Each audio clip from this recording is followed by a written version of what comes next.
The less attention, the better. I wasn't expecting company. Does it now? Very well. Tell Osmond that... what shall we tell him?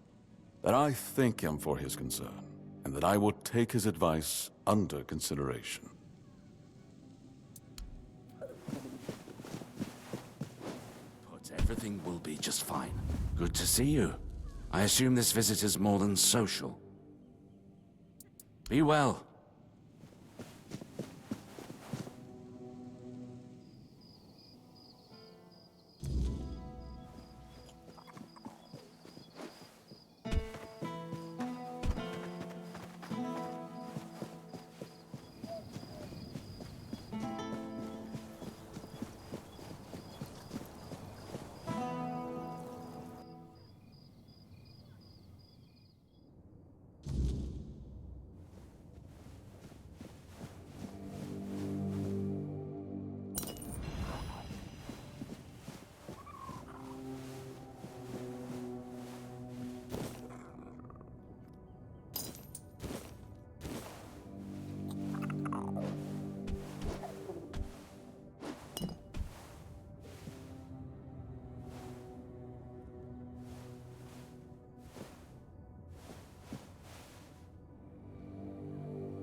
Just passing through.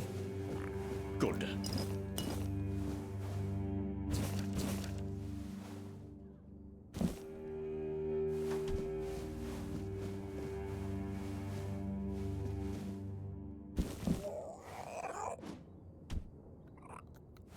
Just passing through. Welcome to my home, stranger.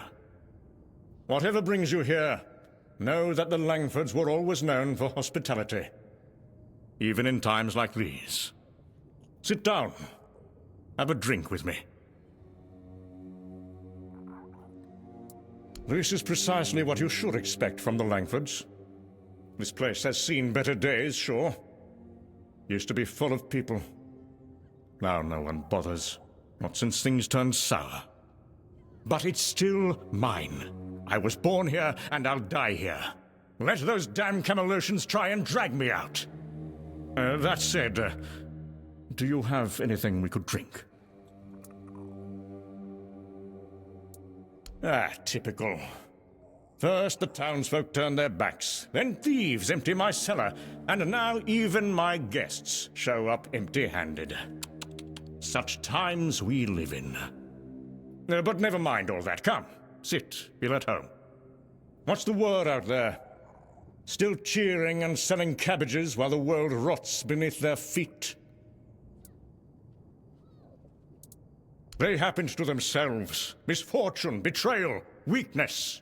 By the time it all landed on me, the gold was gone and the doors were already closing. And somehow I'm the one everyone points at. And go where? Wander the roads like some beggar? My family has lived in this town for centuries. I'd rather be crushed beneath the stones my forefathers placed here than abandon them. Survive as what? A nobody scraping by, begging favors. Better to die remembered here than live forgotten out there. All alone? Not quite. There's one left. A servant. Stays up in that shed on the roof. She doesn't talk much, though. She's probably waiting for me to croak, so she can sell the place for scrap. But she'll be waiting a while. I've outlived better people. My uncle's betrayal is what started it all.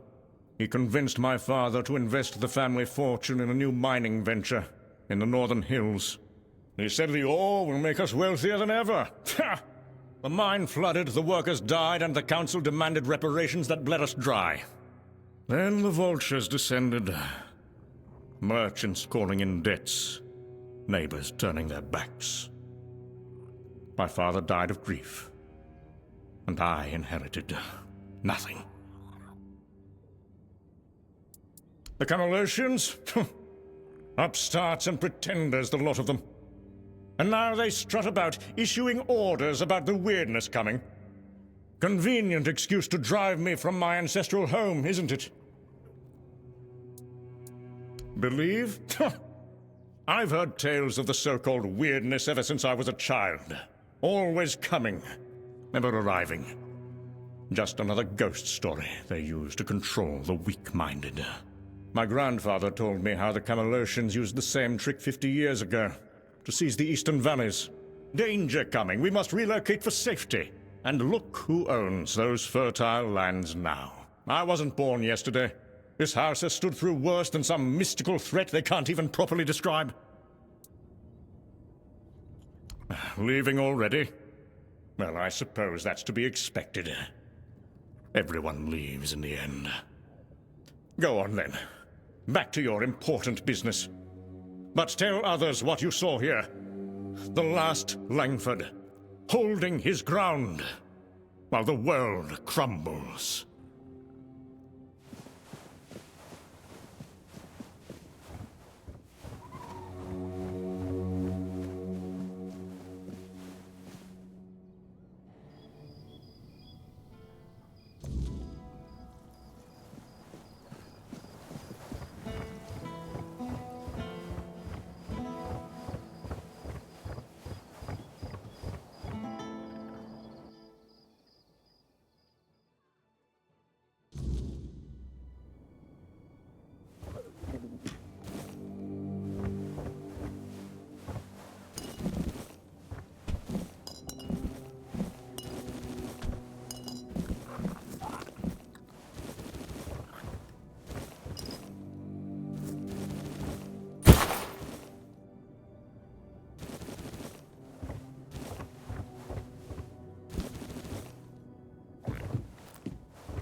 Hello. It may not look like it at night, but things change with the daylight. Physically as well. My body becomes unsettling. My memory fades. During the day, I am absent. It's as though my soul leaves my body to wander far away. It becomes less of a body and more of a spirit. It's hard to describe. You'd better see it for yourself. It happens every morning.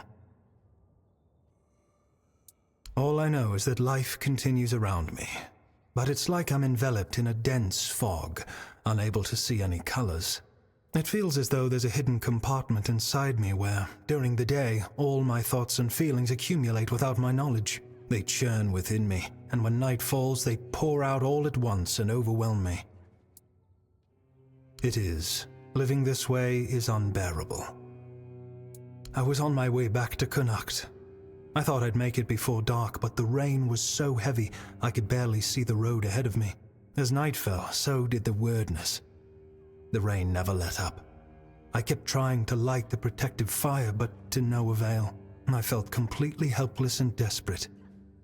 That's when she appeared. Melancholy. She had an otherworldly look. Her head seemed to merge with the rain clouds. She approached me, and suddenly I felt terrible pain, as though my soul was being torn away. I shut my eyes. When I opened them again, she had vanished. The pain was gone. I was left alone in the rainy night. No, she never said a word, yet somehow I knew that was her name. Drained, I somehow made it to the gates of Connacht. By some miracle, the guards agreed to let me in and pointed me toward the hospital. When morning came, I felt as if I wasn't wholly there, as if melancholia had stolen my day. It feels like this every day. Even if you managed to find my day, you'd still need to wrest it from melancholy's grasp. I don't know what kind of creature she is or what further horrors it might bring. Would you really risk your life for a stranger? Your courage is admirable. I couldn't ask that of you, but I won't refuse your help either. But if you decide that the challenge is too great, do not hesitate to save your own life.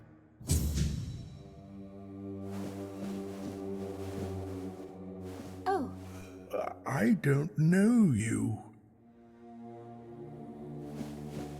Show the horse! Clink, clink, clink! Move out! 1 foot in front of the other! Crunch, crunch! The wolf eats the spoils, eats the cows, eats the heads, tears to shreds! Ate the thigh. Hear the cry! Crunch, crunch! Oh, the wolf eats the spoils, eats the cows, eats the heads, tears to shreds. Ate the thigh! Hear the cry! Crunch, crunch! There. You're going to feel better soon. I'm just trying to help you. Have you come to offer aid? Or do you stand among the wounded? If so, do not let fear grip your heart. Your time will come. Trust the will of the word, and you shall shine. No, I am no priest. Merely a corpse through which the word is fulfilled. My path is clear now.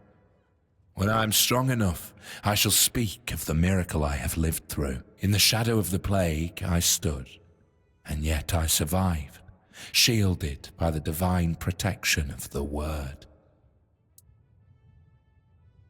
I am but an empty vessel, yearning to be filled with the sacred joy of the word.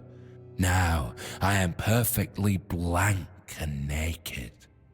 Alone I lie in this cold place, silently watching, patiently waiting. But soon, all shall be perfectly splendid. I have been marked, a gift given to me so that I may pass it on. Tell me, do you wish to become a hollow shell, an obedient corpse, able to hear the voice of the one who guides us to the final act? It is a path, one you will walk, guided by the one who bestowed upon me the grace of hollowness. I have received my task, to wait and pass the gift along. It is your intimate moment beside the prophet. You will hear the beating of her heart, feel her healing grace, and then you will find peace in the word. At last we shall rest. We will finally rejoice. It will take but a moment. You will feel no pain. Now, go to the place where I first set foot on this path. There, you will find the one who shall become your shepherd. Soon, you will be reborn. There. You're going to feel better soon. I'm just trying to help you. There. You're going to feel better soon. Do you need something? Are you in pain? I'll do all I can to help, but I need to warn you that our supplies are quite limited.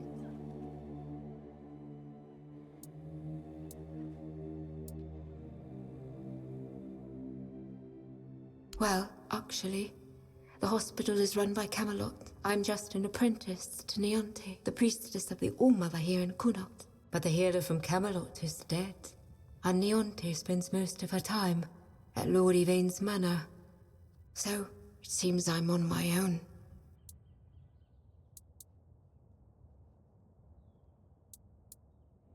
Camelot treats this place like a field hospital. To them, it's temporary. Though I suppose that's their outlook on all of Connaught right now. The legate says Camelot simply can't spare anyone else. According to him, one priestess and her apprentice should suffice. And yet, his soldiers are the ones who are supposed to get priority, even if they only have a blister. I'm required to treat them before a local with a broken leg. It is. It really is. The hospital's barely holding on. Camelot pays us a pittance for treating their soldiers. And the villagers just pay with what they can. But I can't make medicine with eggs and chickens. And even if I could, I don't have the time. Some days, I dream that someone will swoop in and take it all off my hands. Ideally, it would be Neonte, but I'm not sure I can count on her anymore. Still, maybe it's worth a try. Oh, she thinks I have everything well in hand, as if she doesn't notice it, all falling apart. I know I should feel flattered by her trust, but honestly, I'm just exhausted. I'm not even a priestess. The only training I've had is what she's given me. Ever since Lady May fell ill and died, Neonte's barely been here. She just sits by her grave. Truth be told, I'm a bit worried about her. Even when she does come by, she seems absent, and I don't even have the time to go check on her.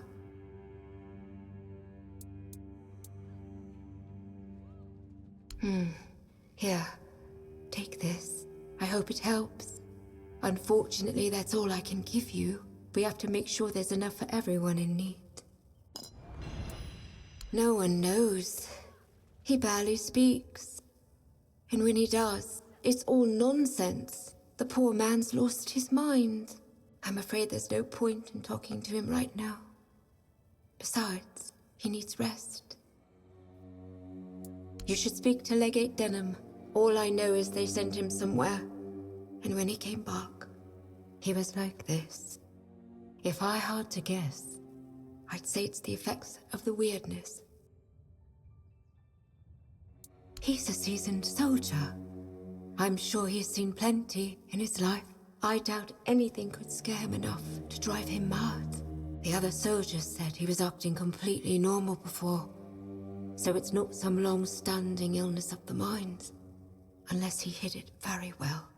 But I've seen similar cases in people who spend a few nights, or even one, beyond the Menea's reach. There is a patient who won't let me treat him. His name's Wilbur, and he's a difficult case. Most of what ails him is just old age. Some days he's clear-headed, but those are becoming fewer and farther between. Lately, he won't let me touch him.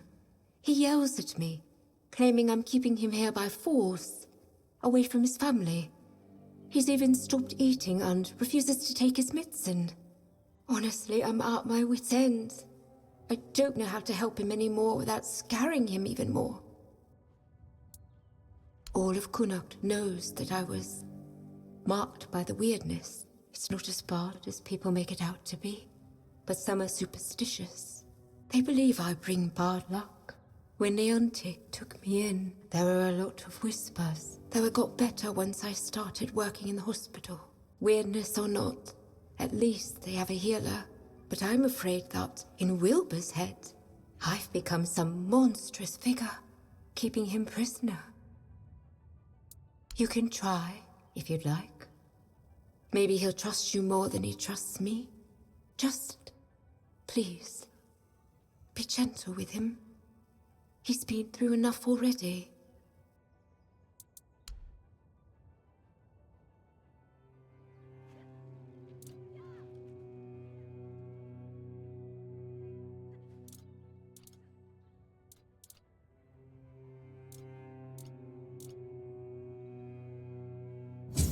Help a soul out on your journey, will you? You're helping that jailer with the weird face, are you? Might as well throw me in the stocks then. I ain't going down peaceful, that's for sure. I want to go to my family.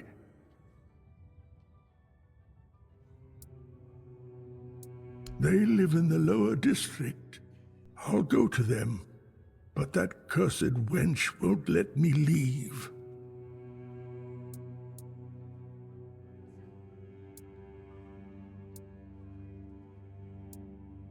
Bollocks! There's been no Red Death since King Arthur's times.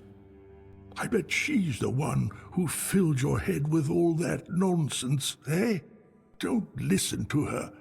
You can tell right away that nothing good comes from her. Good folk don't end up twisted like she is.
I don't want any part of this. Stay back or I'll yell for help. You should stop before it's too late.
This is unexpected. You look beautiful, you know, and you have a beautiful soul.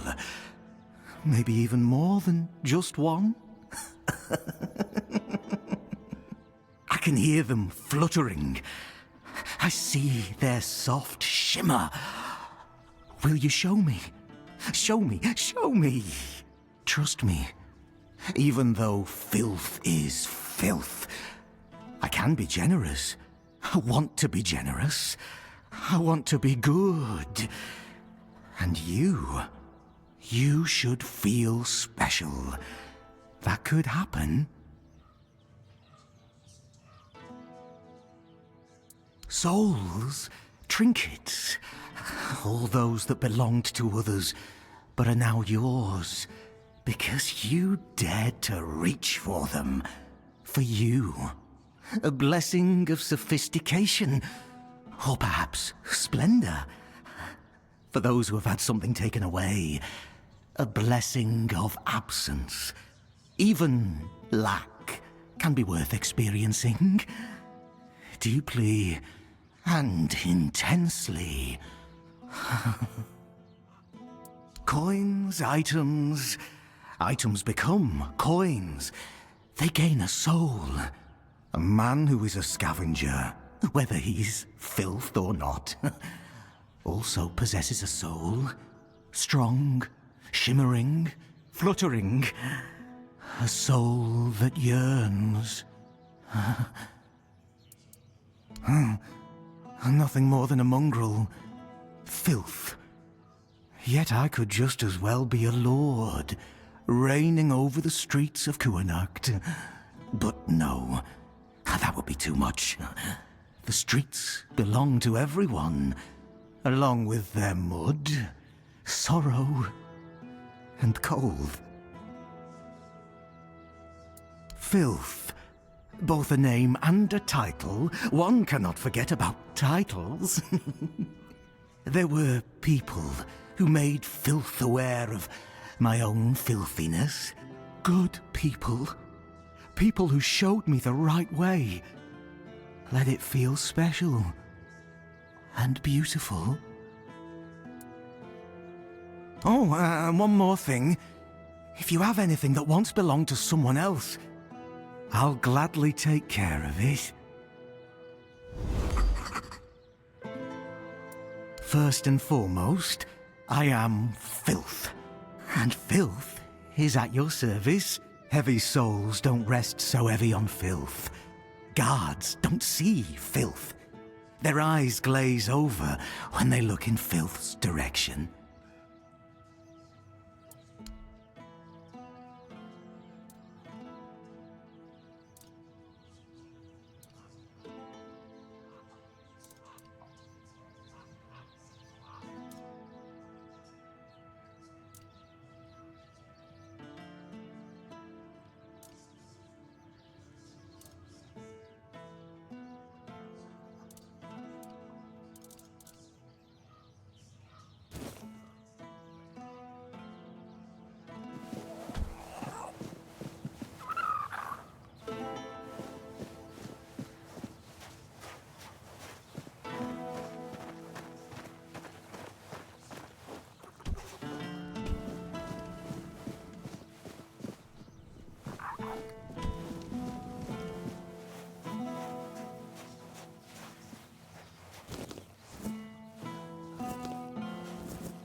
Have some spare food or coin? I didn't mean to be a bother. I'm really sorry.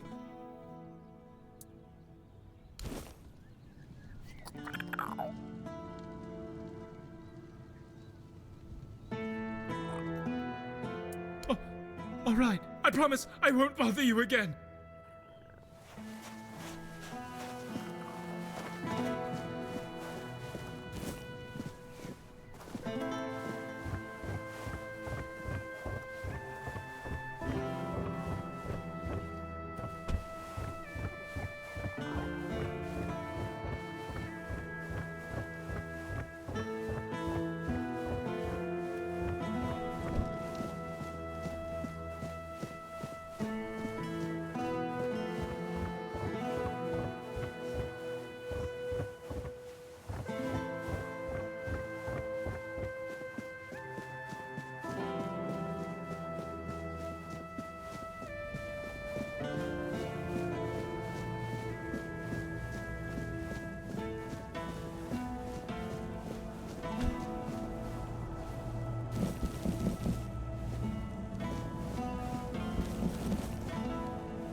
This is my shield, but there's no part of my soul inside.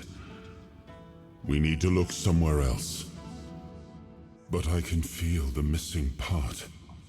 Close. Maybe it's the men here. Maybe it needs something from us.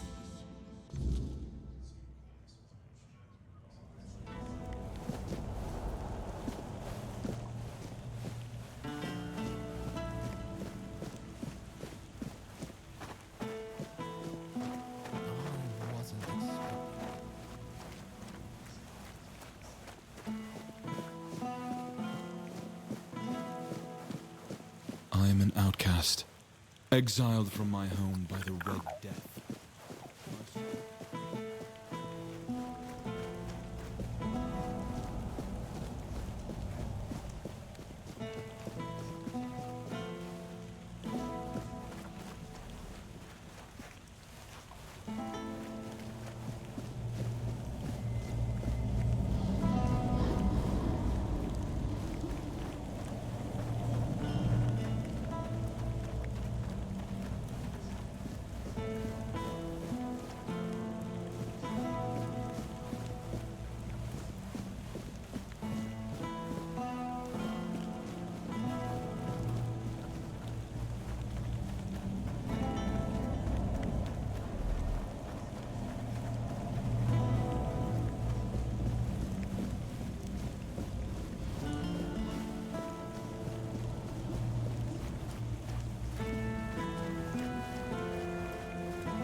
wasn't expecting company.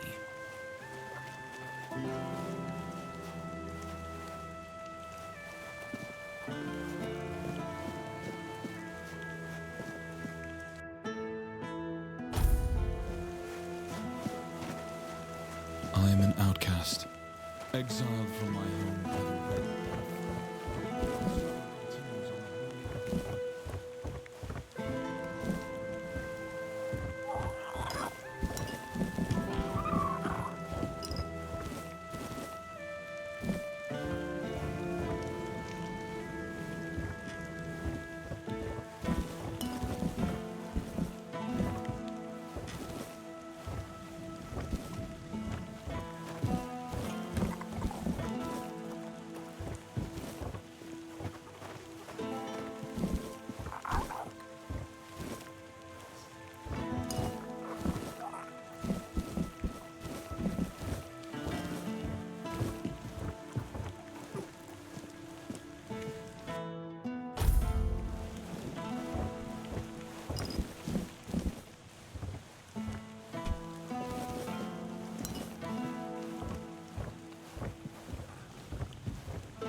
Oh, hello there.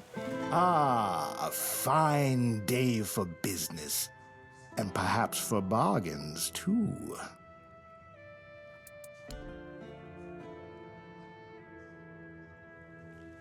Oh, hello. Got money?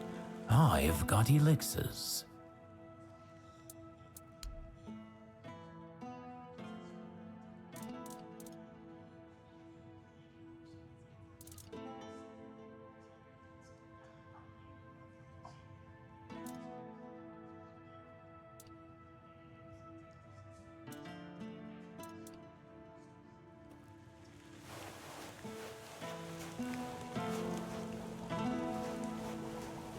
Hello again.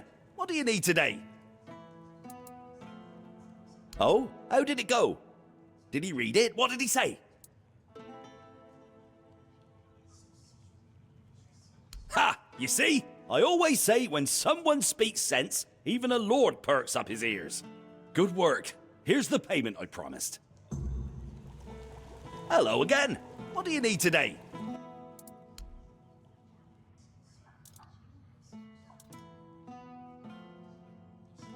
I envy you. You doing okay? Good to see you.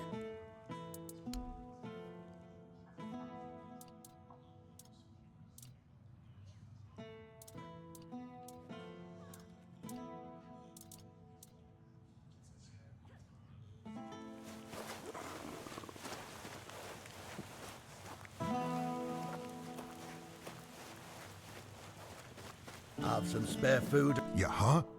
Ah, yes. Yes, now I remember. I remember it all. On the 14th day of the month of Oak, a procession dressed in red passed through. They dragged people from their homes. Eventually they came for us as well. Me and my Brianna, our possessions. They took everything, took it all for themselves. Now I have nothing left. I'm just a poor man.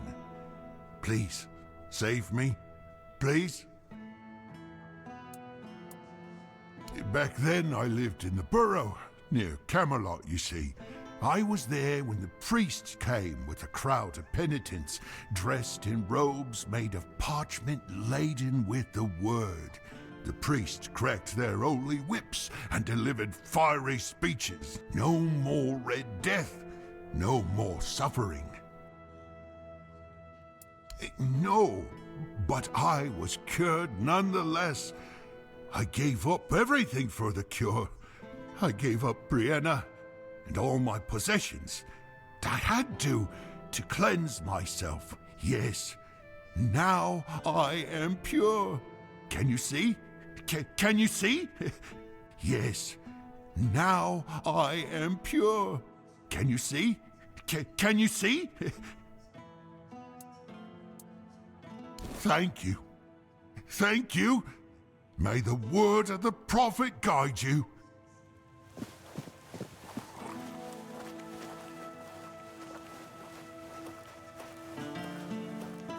Oh, hello there.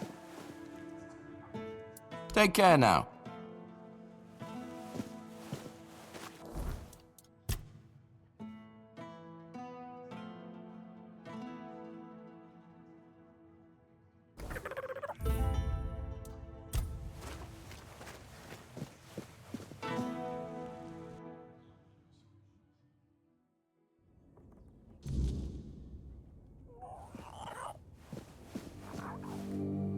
Oh, forgive the mess. I didn't really have much choice about where to set up my things. Normally I'd be in a tavern, but, well, it looks like the tavern is closed until further notice. That means Varel's bookshop is the only place where I can read and work in peace. Oh, of course, my apologies. I'm Imran. My thoughts tend to drift far from the present. I'm a scholar of sorts, though not the kind that hides behind walls of parchment. My calling is to seek out traces of what was lost, ruins, relics, anything older than old. And yes, I'm a Pict. Not many of us wander these lands, I know. Staying in one place isn't exactly in my nature. So I travel, I learn, I dig through the bones of the world hoping to find something more ancient than mankind.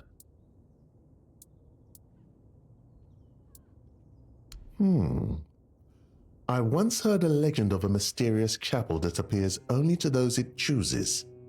Many adventurers have gone to seek it, but I've never heard of anyone returning to tell the tale. Some say it holds a sacred spring that cures all ailments. Others say it is a passage to the very bottom of the sea, the domain of the Lord of the Seas himself. But I've never found any proof of either claim. If you're asking out of politeness, let's just leave it at this. I thank you for your interest, but I won't give an answer. Trust me, I could talk the hind leg off a donkey. No need to waste time on such things. Wow, that's really kind of you. So, thanks to Varel's generosity, I managed to get my hands on a certain book. Well, once a book, now it's just a pile of loose pages.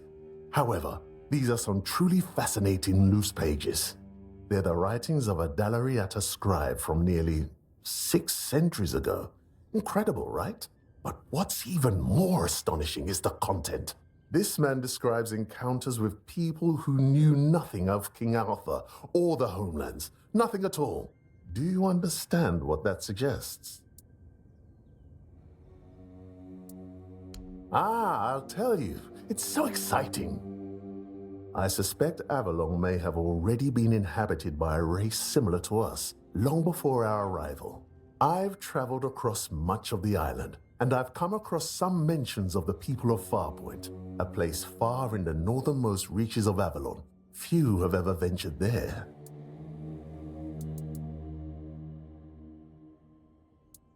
And so, my friend, here we are, staring down the question, or rather the flood of questions that wouldn't leave me alone. Many Picts I've known have prolonged contact with the weirdness. I thought it was just them, a bunch of lunatics, who first dared to embrace that strange force. And what if it was the first men who knew how to live alongside the weirdness? And think about it. If we could uncover how they did it, the possibilities would be endless. It could change everything. Perhaps the weirdness started to gather and ruin their crops, or made hunting more dangerous. Or maybe it was some sort of conflict that forced them to seek a new place on the island. Or perhaps they simply had a nomadic spirit. It's hard to say with the scraps of information I've managed to gather so far. For now, I'm trying to pull together more valuable information from these writings. But honestly, I feel like I'm hitting a wall. I won't uncover anything new just sitting here. And unfortunately, I'm stuck here for the time being. I got injured on my way to Connacht, and I'm not quite back to my full strength yet. Oh, don't worry about that, really. It's more of a, let's call it an occupational hazard rather than an actual ailment. I have to give myself some time and everything will settle back into place. I'll be as fit as a fiddle, or whatever it is you say here. Yes, something like that.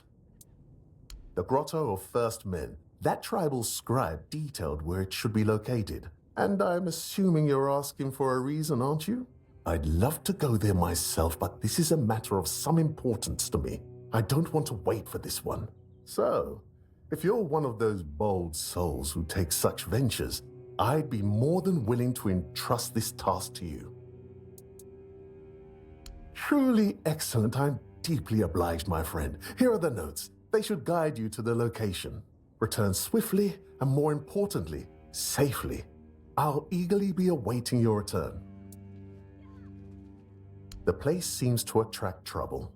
Not a good place, then. I'd run out of breath listing all the things that plague this place.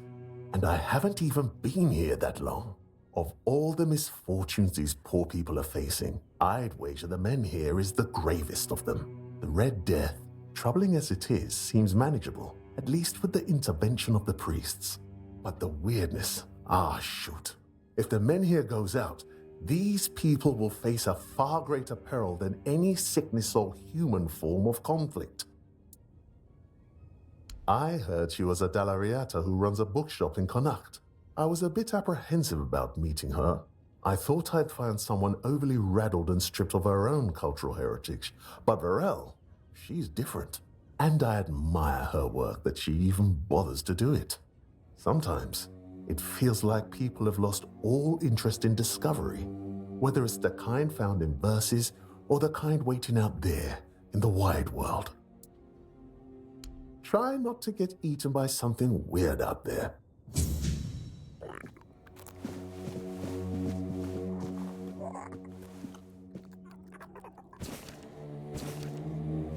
Welcome to Varel's bookshop. No reading without buying. And if you're here for porn, kindly leave before you start. Aye. Look, I don't begrudge anybody their reading habits. Each to their own. But some things should be kept private. Aye. Not only can I read, I can even make recommendations. Imagine that. So, if you have a joke to tell, don't bother. I'm pretty sure I've heard them all. And then the shopkeeper says, it must be raining. Told you, I know them all. Maybe one day, I'll even compile them into a collection and burn it. This shop belonged to my late husband. We met on the road. I was a mercenary hired to protect the caravan. He was a fine older gentleman, fascinated with a Del Rita lass who shared his love for books. It was a lethal combination for my poor heart. We didn't get near enough years together, but we were happy. We didn't have much family left, and they couldn't care less about this place, so he left it all to me. Well, I can't just take the shop and hitch it to a cart, can I? Although I suppose that might be more or less what I need today. I didn't hate living here, you know. It was fine when my husband was still alive. I even thought people were starting to warm up to me. And then he died, and the respect died with him. And then Camelot arrived. Everything just went downhill for there.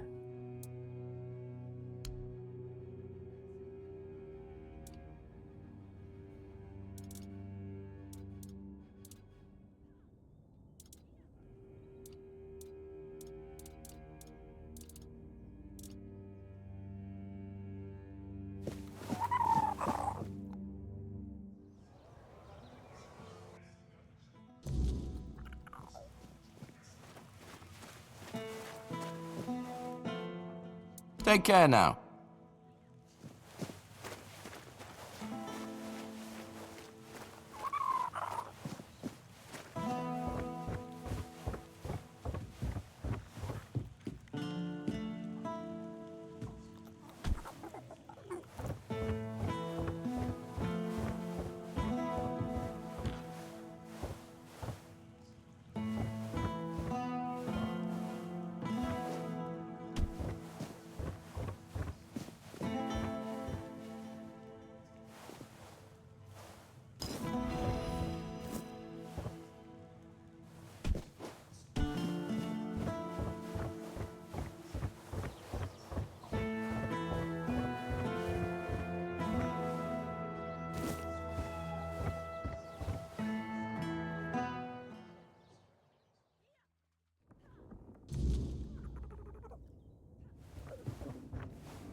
Spare a coin for the hungry.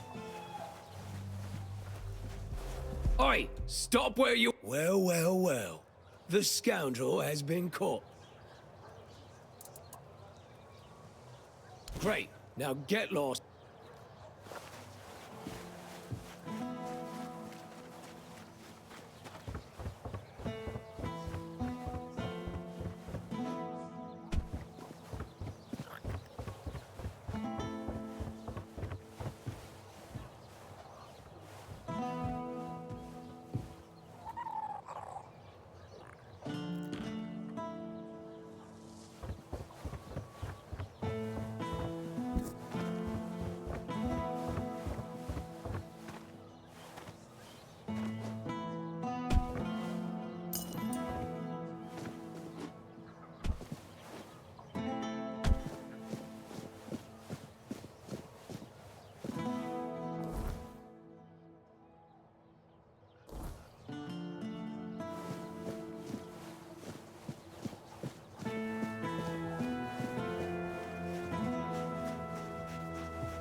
Wilkin? Wilkin! Oh, damn it, Wilkin. Is that you? Oh! I'm sorry. I didn't see you there. Say, have you seen a pig running around? Well, yes, what of it? Lots of people give their animals names. Some have a cow named Bessie. I have a pig named Wilkin. Is it? Well, perhaps I'm just more creative. So what? Butcher them? Oh, sweet old mother. I haven't even thought about that. What if someone ate him? Please, please, you have to help me find Wilkin before something terrible happens. Well, the thing is, Wilkin's not really a pig. He's my lover. Well, he's a pig now, but he used to be a man. He was one of Camelot's soldiers. The thing is, I might have done something really stupid. Look, I just wanted him to be happy with me. I know he's not the type to settle down, but I just wanted him to understand that he doesn't need all these other girls when he has me.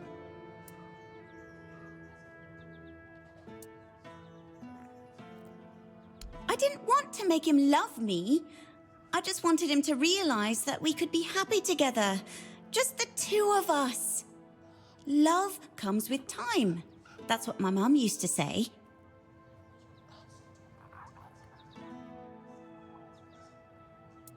I went to see a witch that lives outside Connacht. See? Here. I'll show you on the map. They say that if you really, really want something, she'll appear and grant your wish. To be fair, I thought it was just an old wives' tale. I mean, nobody can live that long, not even a witch. But I decided to see for myself, and there she was. She gave me a potion. She told me to add it to my beloved's meal, and that would be it. He'd be right by my side, as happy as a pig in mud, just as I wanted. She wanted something precious to me, but I didn't have anything. So she said she'd take her payment later. Fat chance of that happening now. I won't give her a single coin. And if she ever shows up here, I'll tell her what I think of her and her deals. I've already sharpened my pitchfork to give her a warm welcome.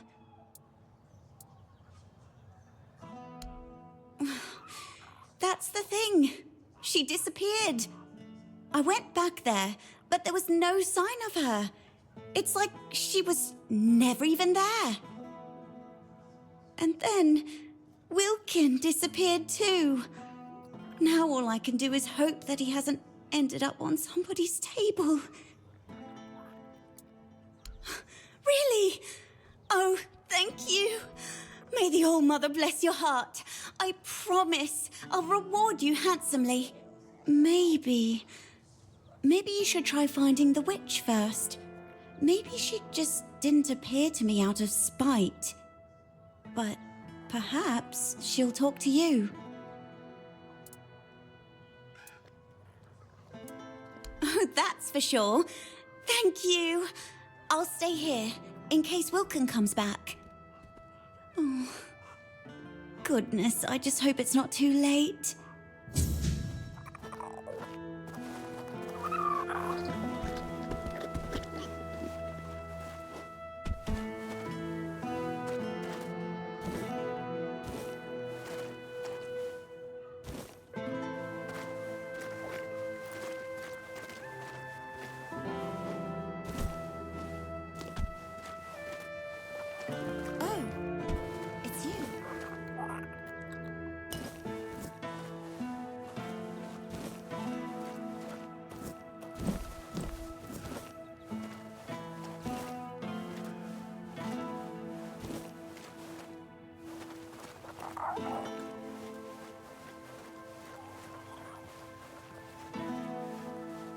Ugh, I hate carrots.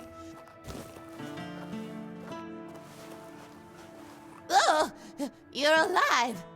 Quite surprising, given your penchant for consuming potions from strange humans. Yes, yes. As you can see, I live here now.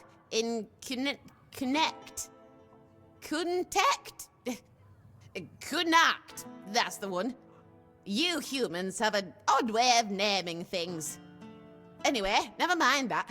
I assume that someone from your species on such occasions would say something like, "Oh, good to see you," or perhaps, "Oh, get the quack off my land." But let's not bother with formalities. Is there any particular reason we should be having this conversation? If not, allow me to go back to pecking and shitting. Ugh. What? Did I hear that correctly? Are you actually asking me why I left the keep? Well, maybe the reason was some bloody human exposing me. Now calm down, Muriel. Calm down. You shouldn't let yourself get upset so easily. Listen, after we had our little talk, I wasn't sure what you were planning to do. I've seen enough of what people like you are capable of. That's all. I'm not there anymore. I'm here now. Oh, they would have laughed at you.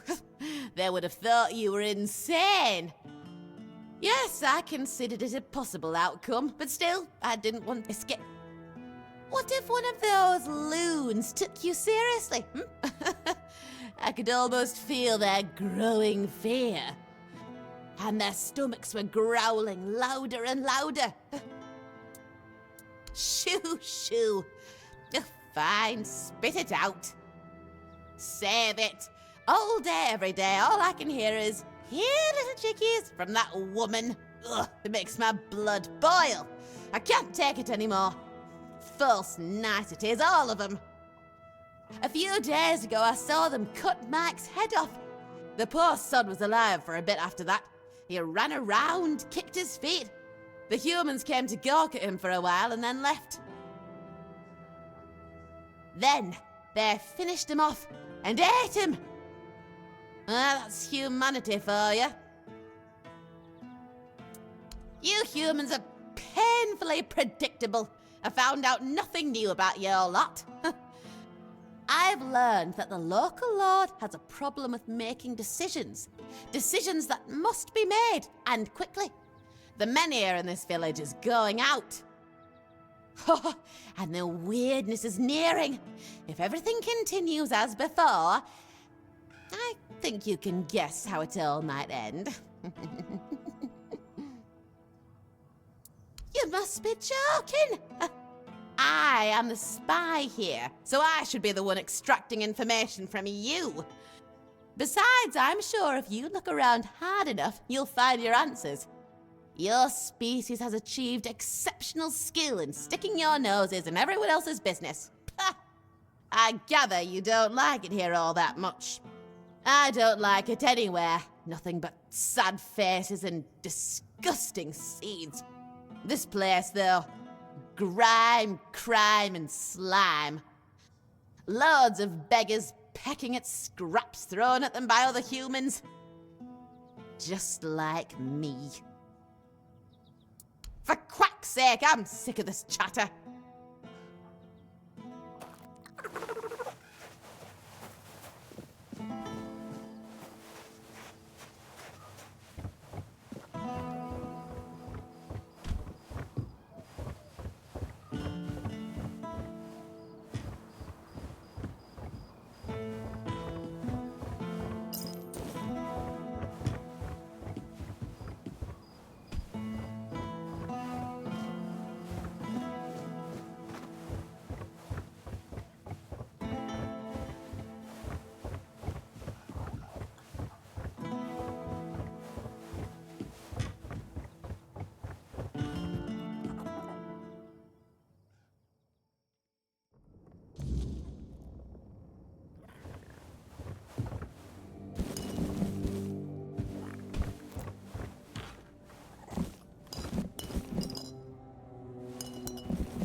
I should have stayed in the keep.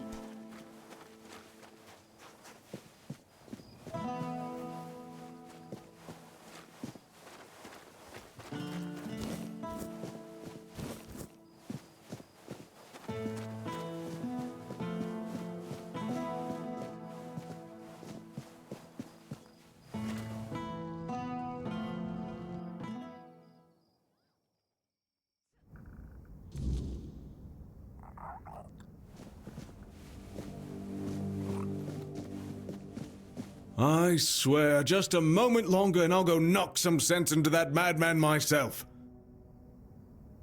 Some lunatic. He's been going on about a giant crow flying over Connacht, claiming he's going to slay it. Sure. He was standing in the middle of the square, chucking stones at the sky and shouting that he'd chop its head off. When we tried to calm him down, he started flailing and screaming, "The beast! The beast!" So we locked him up. He could have hurt someone. And now he keeps yelling to let him out. I can't take it anymore, I swear. By the All-Mother, another madman. Please, don't do anything that would make me lock you up in a cell. One lunatic a day is enough.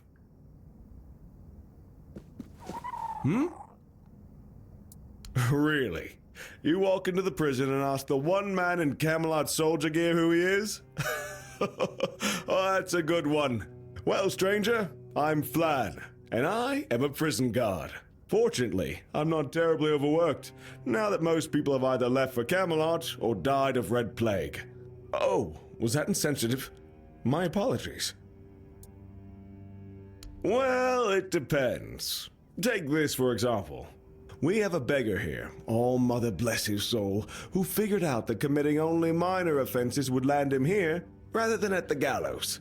This way, instead of begging on the streets, he gets a roof over his head and a warm meal paid for by Camelot. How clever must you be to come up with that? Pretty clever, I'd say. I probably would have done the same if I were him. Bye!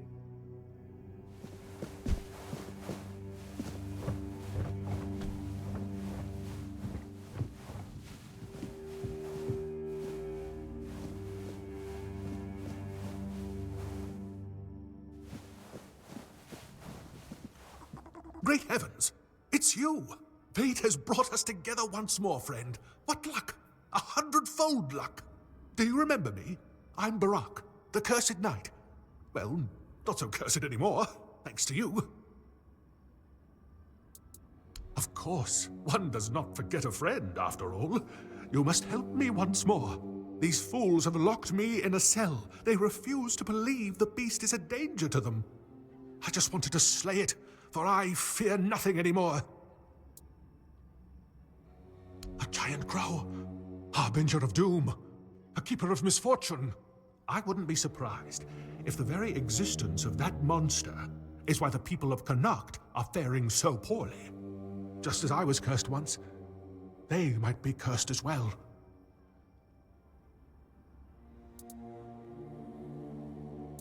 Aha! So I wasn't wrong. I'm not insane. You know what I'm talking about. If they don't want to help, I won't interfere. Just help me get out of here. I'll leave Connacht and let those folks fend for themselves. Maybe it shouldn't bother me so much. I promise I'll behave. Maybe yelling in the square and throwing stones was a bit too much. After everything I've been through, I don't want to die in a cell.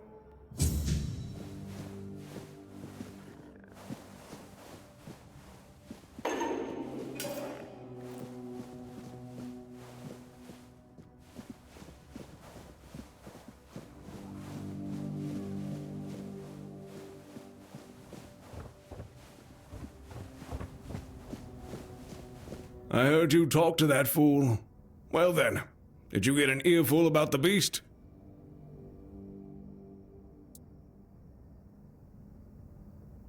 No. That's not how things work around here. You do something wrong, you pay a fine. And if you don't have the coin, you serve your time. That knight is a pauper. Not a single gold coin to his name. He has to serve his time. Well, Yes, but I don't see why you'd want to do that. Besides, it's not exactly a small amount. This fellow's fine comes to a neat 5,000 gold.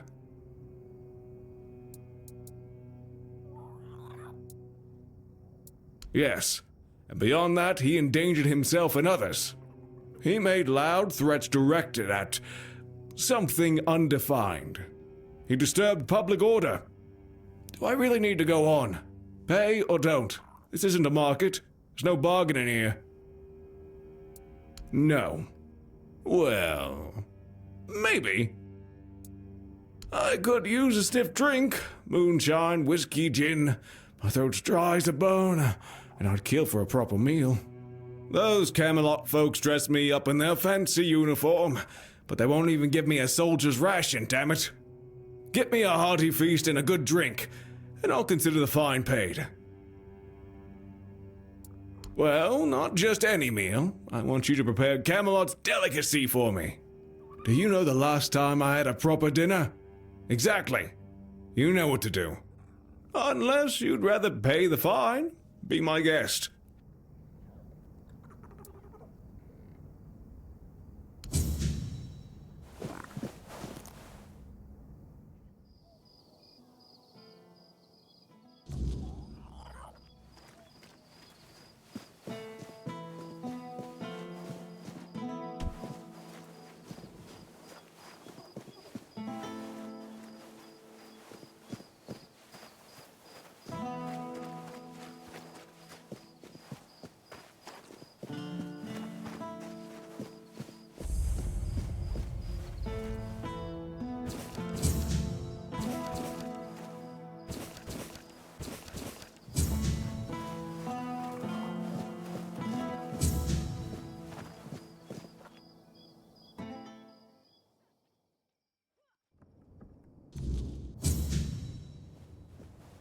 Didn't think anyone would stop by.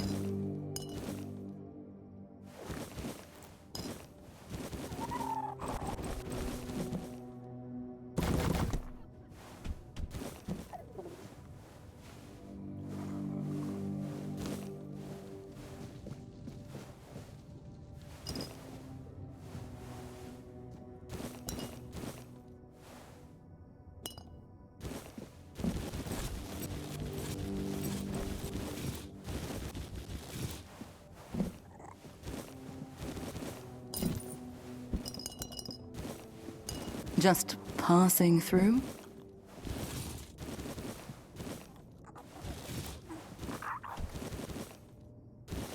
Thanks for the interest, but I'm not taking commissions anymore. Frescoes, sculptures, sometimes paintings, gilding the ruins. A lie to distract from the suffering. Go on in, if you've got time to spare, and nothing better to do.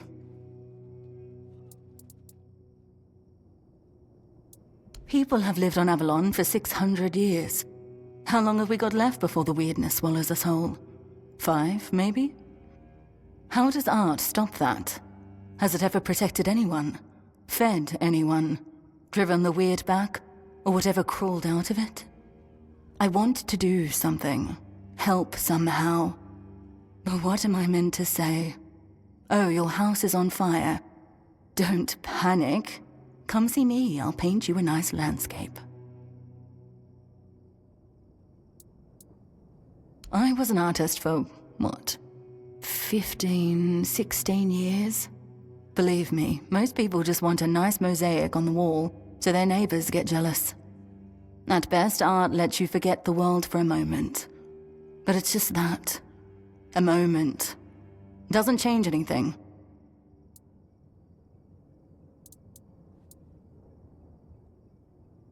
If relocation actually happens, I don't know if I'll go. The capital will need workers and sharp minds to try and delay the end of the world. Can't say I'd be much use. Maybe I shouldn't. But lately, it doesn't feel like the world's ending. It feels like it already has. People just haven't accepted it yet. My name's Delia. I spent years working in art. Mostly decorating walls and ceilings, though I carved a few statues for Lord Yvain as well. It's only recently I realized what a waste of time it all was. I used to spend entire days in the studio, carving, painting, cutting off from the world. This whole business with Camelot opened my eyes. The men here was just there. I never thought it could go out forever. You bought a house in Connacht, even though everyone else is leaving. Well, I won't lecture you on investments. I wasted my own time quite spectacularly. As for helping you decorate, I have to decline. Sorry, I don't see the point, especially with the weirdness about to flood the town.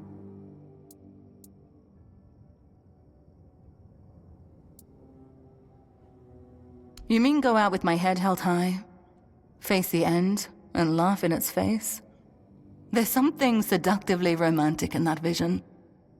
Like shouting into the oncoming void. I'm still here.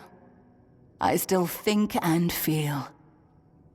All right. I'll take the commission. Tell me what you need from me.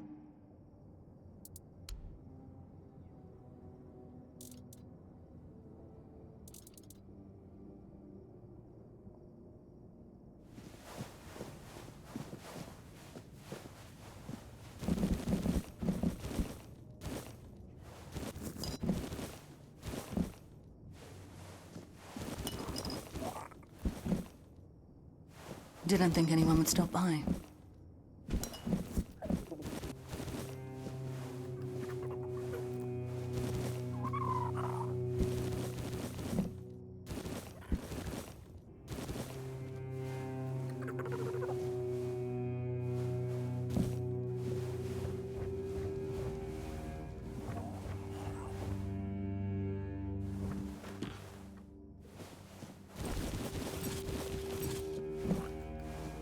Thought I'd be alone today.